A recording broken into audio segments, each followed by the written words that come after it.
আমরা বারবারই বলবো যে যদি আসে রাম তবেই আসতে পারবে বাম। তাহলে তাহলে তো ওকে ঝাঁটা জুতো নিয়ে তাড়া করতো না মানুষ, তাই না?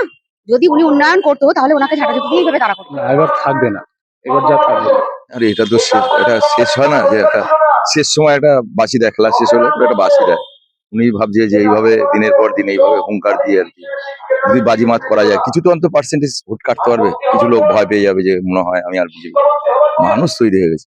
বিজেপি কর্মীদের যদি বলে বিজেপি করতে, বুকে কাগজ লাগিয়ে বাড়িতে একটা মুখ্যমন্ত্রী, জঘন্য। আমরা মনে হয় না একটা সাধারণ মানুষ হিসাবে এনাকে মুখ্যমন্ত্রী বলা যায় কিনা। উন্নয়ন তো কিছু হয়নি, উন্নয়ন উন্নয়ন বলে এখানে কিছু নেই।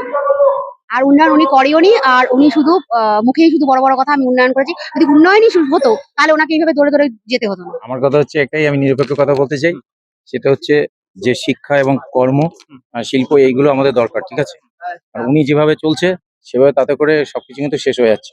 সেভাবে কিন্তু আমরা চাইছি না, আমরা চাই কাজ, শিক্ষা এবং উন্নয়ন। তা তো দেখাই যাচ্ছে, চাকরি দিয়েছেন না, চাকরি চুরি করেছেন।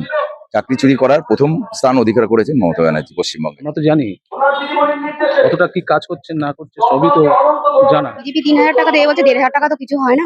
তবে 3,000 টাকায় আমার মনে হয় আশা করি মেয়েদের যেটুকু সমস্যা থাকে সেটা সমাধান হবে। উনি ওনার টালি চালাচ্ছিলেন, 35টা প্লটের মালিক এখন বর্তমানে। আরো কত বাইরে রয়েছে, সোনার বিজনেস রয়েছে আমার মনে হয়, যাদের এক্সেলেটার আছে প্রায় কয়েক কোটি টাকা দামের। দিক থেকে একদম পিছিয়ে। কলেজ, তারপরে হচ্ছে স্কুল, সমস্ত কিছু বন্ধ হয়ে পড়ে রয়েছে। প্রাইমারি সেকশন সমস্ত কিছু বন্ধ হয়ে পড়ে রয়েছে। কাজ হয়নি, তাই জন্যই এত বছর ধরে, কোনো 15 বছর ধরে ওরা রাজত্ব করছে। সেই রাজত্বকালে কোনো কাজই হয়নি। মানুষের যে সুরক্ষা সেটুকু সুরক্ষা নেই, নারী সুরক্ষা নেই, শিক্ষার, স্বাস্থ্য, কোনো কিছু নেই। সবকিছু সুরক্ষা কোনো কিছুতেই নেই। একদমই তাই, সত্যিকারে যতগুলোই যা হয়েছে ভাষাগুলো মানে কিনে নিয়ে আসছে বাংলাদেশ থেকে। খেলা হবে থেকে শুরু করে জয় বাংলা, মা মাটি মানুষ, সবই তো বাংলাদেশের কেনা। কোনো মতেই উনি মামাটি সরকার না, উনি উনি কি বলবো, অরাজকতার সরকার। আমার ছেলেরা সব বাইরে কাজ করছে, ব্যাঙ্গালোরে চাকরি করছে। স্বাভাবিক কারণে প্রত্যেকেই চায় যে পশ্চিমবঙ্গের থেকে, পশ্চিমবঙ্গের চাকরি কেউই নেই। 8,000-এর উপরে বন্ধ, সমস্ত 6,000-এর পুরো শিল্প চলে গেছে বাইরে, তারা আর আসবে না। এই মমতা ব্যানার্জির এই কাটমানি আর তোলাবাজির সিন্ডিকেটের দাপটে অনেক সবকিছু, শিল্প থেকে শুরু করে সবকিছু চলে গেছে। অবশ্যই তিনি এই বেকার যুবকদের চপমুড়ি হাতে ধরিয়ে তিনি দিনের পর দিন এভাবে বোকা বানিয়ে একটা ভাতা সরকার চলছে আর কি।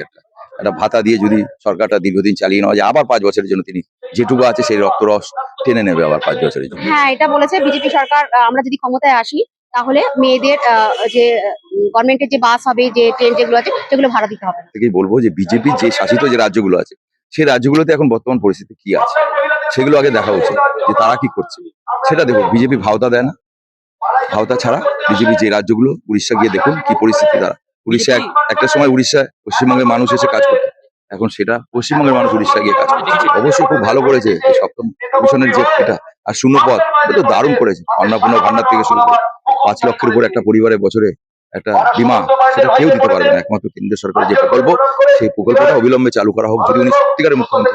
ওনাদের বক্তব্য ওনাকে রাখতে বলুন, ওনারা নিজেরাই চলে যাবে।